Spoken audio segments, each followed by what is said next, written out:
But now to help us focus further on the technicals, I have the king of auction market theory with us this morning, the founder of Alexander Trading LLC, Tom Alexander, joining us. Tom, welcome. Good to have you with us. Good morning, Ben. We just looked at the dollar. I'll toss to you the same question I just raised in my analysis. Could the dollar be a pivotal factor in the coming weeks when it comes to determining if this rally has been just a dull market that should not be faded, or a move to 44 in the ES was just another dead cat bounce, and that's a key resistance area that we could sell?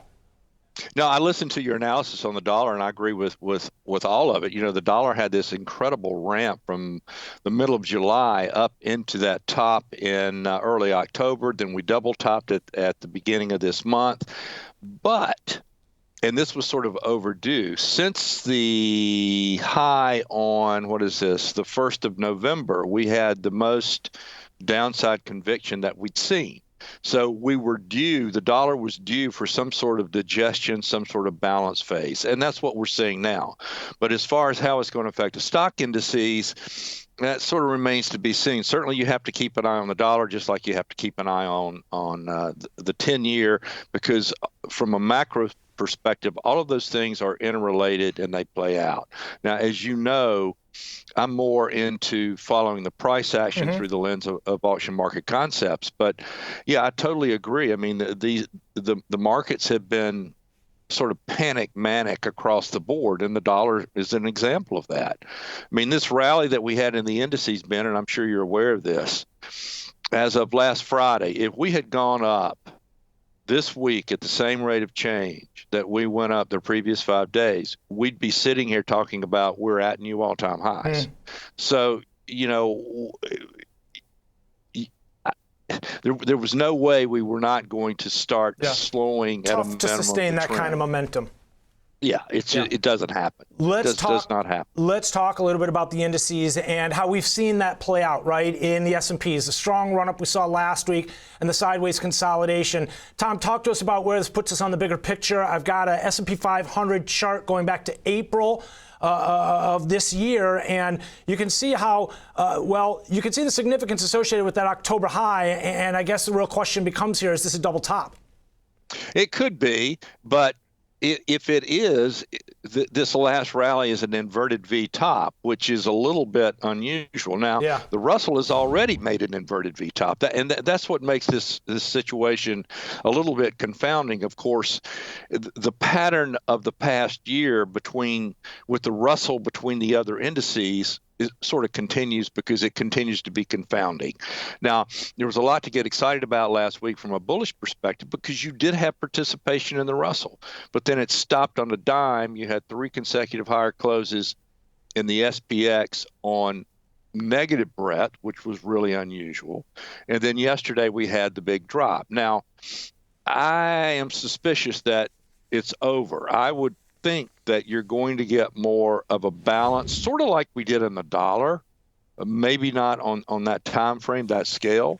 You know, we've got this big gap in the SPX that would be closed if we got down to 43.17 or so. But at the moment, I'm not looking for this big collapse in the indices. Now, I'm certainly keeping an eye on the Russell, because that October low is absolutely critical in my mind.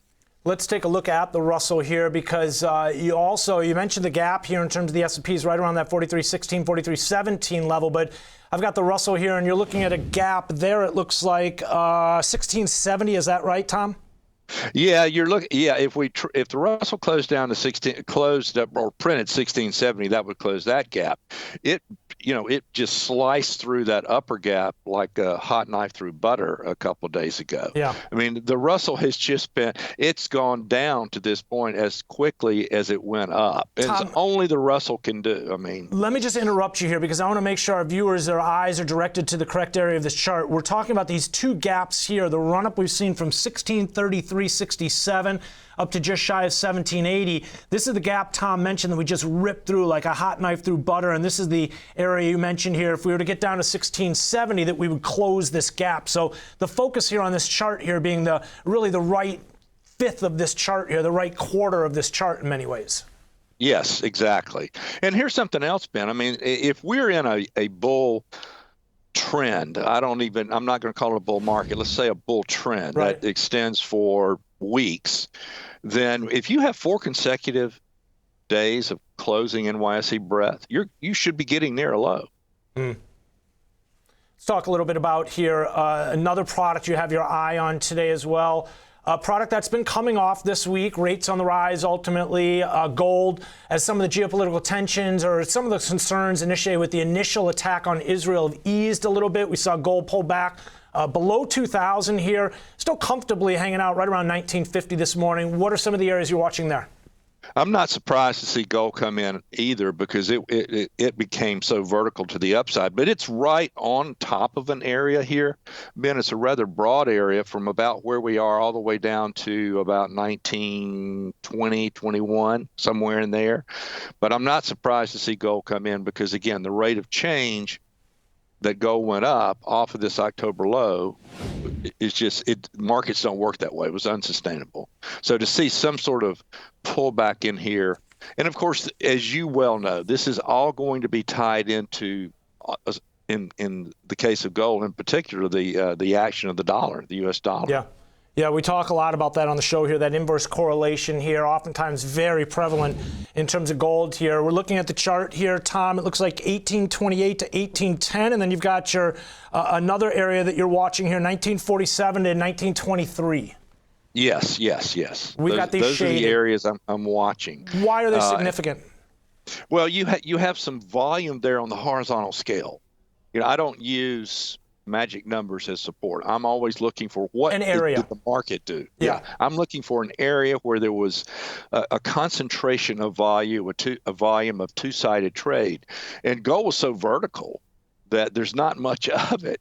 But what of it, the most, we're at the level that it most recently occurred, and that's at, I guess, is 47 to 21, 1947 down to 1921, 1922. Tom, there's a little two-sided trade there that could halt this thing. Is it bullish as long as we hold above this kind of this pivot area here? We'll call it 1925 to 1950, because I kind of look at this pattern as a very bullish pattern, right? Very similar to what we looked at in the S&Ps, the rally up that we saw last week, the sideways consolidation, a similar pattern in terms of what we were looking at as far as rates, right? One could argue recently the big move up, sideways consolidation, even the dollar off the July lows, right? A solid move up, high conviction, and then just kind of waiting for more information, overlapping and more rotational. But the idea being that if that market is really just kind of holding and regaining composure for that next leg up, ultimately you're sort of favoring or leaning in the direction of the bullish trend. Yeah, I think the good lean here, I would be favoring longs based on the conviction to the upside and the fact that we did get through that 1980, 1990 level, at least temporarily. Mm-hmm. So I would be favoring longs. If we get going back to the upside, we could really rip through those late October highs. Now, I don't want to stand in front of this thing if it gets below 1921 either, though. Here's a quick look here in terms of what I was talking about, a very similar depiction, right? And now we're adding a little time on this chart, but you can see it again. Here it is. High conviction on the left side of the screen, and then sideways consolidation, overlapping, rotational, holding above the 50, holding above the 200. Hey, Tom, I really appreciate you joining us this Friday morning. Have a good weekend. Thanks Ben. You too. Thanks to you bringing attention to some of these levels. We're talking S&Ps, we're talking Russell and Gold. Tom Alexander, founder of Alexander Trading LLC.